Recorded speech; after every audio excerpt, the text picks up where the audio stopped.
Okay, turn to a couple of pages and we'll talk about a little conflict resolution. It's unlikely that you'll ever be in a situation like this where you've got a government holding a gun on a hostage, but if you can learn how to handle this, you'll be able to handle anything that's likely to come up in your regular line of business. How hostage negotiators handle this situation, and we in the United States, we're very, very good at it. If you're taking a hostage in the United States, very unlikely any harm will come to you because they know how to handle it. The life expectancy of the perpetrators is not that great, but you're pretty safe.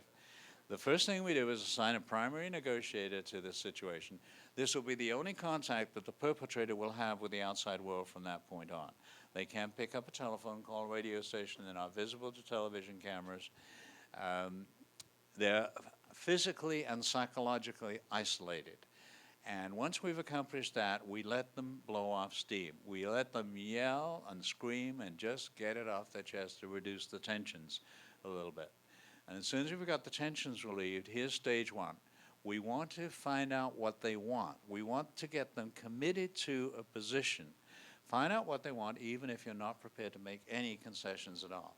This is what went desperately wrong at that school hijacking in Russia. You remember opening day of school, the terrorists stormed the school, took 1,500 children hostage. And they correctly threw a fence around the place, isolating the perpetrators. And they went to them and said, what do you want? Do you want the release of some prisoners in Chechnya? Do you want money? What is it you want?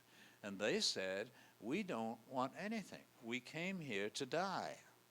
That is not a good start to a productive negotiation. Let me tell you, if you can't get the other people to tell you what it is they want, you have very little chance of putting the things successfully. Now, you don't have to be in a hostage situation to see this going wrong. I remember speaking with one of the national real estate franchise companies. The morning was devoted to a huge award ceremony, plaques and trophies for all the top producers. And then they broke for lunch, and I saw one of these brokers come storming up to the front of the room. He grabbed a hold of the vice president of the franchise and said, well, you did it to me again. One of my top producers didn't get their trophy. How am I supposed to keep my people motivated if you don't give them recognition? Well, he caught the vice president in a bad moment. The vice president snapped back and said, you know why he didn't get his trophy? Because you didn't turn your sales report in on time. Yes, I did. No, you didn't. Yes, I did. No, you didn't. You've been with us 5 years. I don't think you ever turned a report in on time. And the fight was on. The people who were lined up trying to talk to the vice president started drifting away in embarrassment. Pretty soon this thing has turned into a screaming match. The broker's saying, well, I'm going to quit the franchise. I'm going to pull our salespeople out. We're leaving.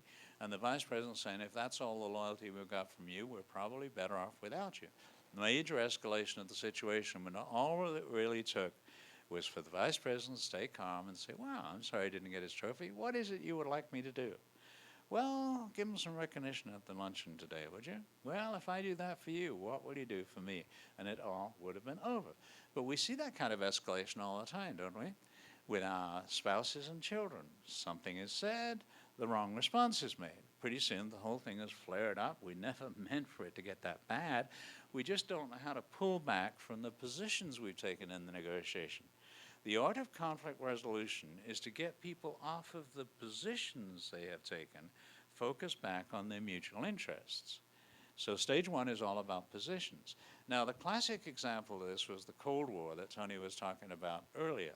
We took very strong positions. Each of us is calling the other one an evil empire. We had very strong mutual interests, but we couldn't see it anymore because we're focused on these two positions. We had a very strong mutual interest in reducing military expenditure. We had a very strong interest in doing trade together. They had all that titanium. We needed it for our golf clubs, but we couldn't. That was a long way to go for that line, wasn't it? we couldn't see that because we're focused on these positions. So stage one is to get them committed to a position. Now, you'd think I know better than this to not do this right, wouldn't you? Because I teach it all the time. I was in upstate Michigan 3 weeks ago doing a program at Boyne Mountain. It's an hour's north drive of Traverse City. I'd never been up that far in Michigan before. Really pretty country. I always wanted to go to Saginaw Island that Simon and Garfunkel used to sing about, which is right off the tip of the peninsula. So I rented a car, I drove up to Saginaw Island, and I'm rushing back to catch my plane in Traverse City when I get pulled over by this cop. Now, there's only one really nasty person in upstate Michigan. These are just wonderful, warm, Midwest, nice people. But the one I ran into, I don't know whether I got a picture of him here. Yeah, there he is. he pulled me over and said, "Do you know why I pulled you over?" I always think that's a stupid question. I mean, I'm not into self-incrimination. I'm not going to do his job for him. What does he think I'm going to say? Well, I was speeding. He says, "I got you going at 74 in a 55 zone." I said, no, it's a highway. I was doing 65. He said, "In Michigan, it's not 65, it's 55. That's news to me. I thought it was 65 all over the country.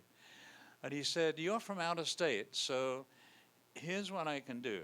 I can confiscate your driver's license to be sure that you pay the fine, or you can pay me a cash deposit now." What would you think if a cop said that to you? What would you think was going on there? Yeah. So what should I have said in response? Get the person committed to a position, right? What I should have said was, how much cash deposit are we talking about? Not that I'm into bribing law enforcement, you understand, but just that's the way you should handle things. I subsequently found out that what he would have asked for is $40. I would have pulled it out of my wallet, gone on my way, and be perfectly happy with the whole situation. But I'm thinking this is $300, $400, $500, like tickets in California are pretty expensive. So I said, "Officer, I'm a little confused here. Are you asking me for a bribe? This is evidently not the thing to say to a man wearing a gun." He went berserk. I thought he was going to lock me up in jail on the spot. So he grabbed my driver's license, went back to his car, wrote me a ticket. And I said, "Officer, I need my driver's license to get on the plane in Traverse City for identification."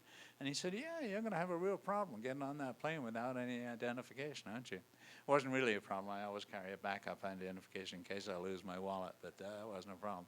But even people that should know better don't know. Find out what they want in the negotiation.